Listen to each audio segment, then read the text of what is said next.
Three, two, one, action. All right, so I'm at work talking with my buddy Sherm. We're talking about sports, and I told him this is what I want to do: talk sports. And so this is my first video log. We'll be talking about the top five candidates for MVP this year. Little history: 13 of the past 17 MVP winners were quarterbacks. That includes the tie between Steve McNair and Peyton Manning in 2003.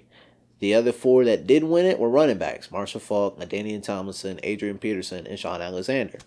So normally it's quarterbacks. So my list will consist of quarterbacks for this MVP race this season.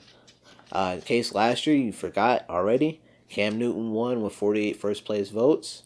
The other two first place votes went to one Tom Brady and the other one Carson Palmer.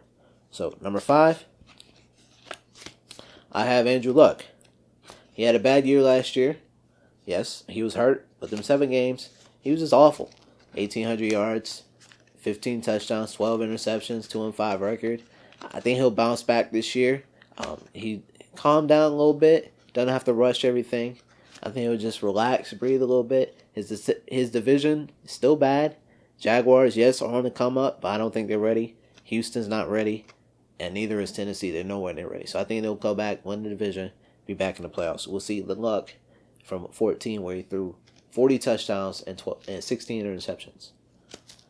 That was number 5. Number 4, last year's MVP winner, Cam Newton. I think he'll drop off a little bit. Yes, he's gotten his main receiver, Kelvin Benjamin, back. But now we have some type of idea how to stop him. You can't really stop him, but you can slow him down a little bit. Get the pressure on him like the Denver Broncos did in the Super Bowl.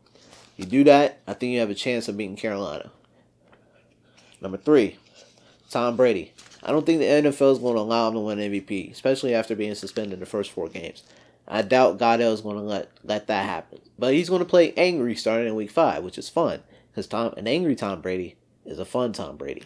Last year he threw for 4,700 yards, 36 touchdowns, and only 7 interceptions. I think he'll be back. He's got Gronk, Bennett, Edelman, Amendola, and Blunt. That's a good receiving group. Number 3. That's number 3. Number 2, Russell Wilson. I know what you're thinking. Wilson? Come on, he's a system quarterback. Well, did you see how he played last year? His main receiver was Doug Baldwin.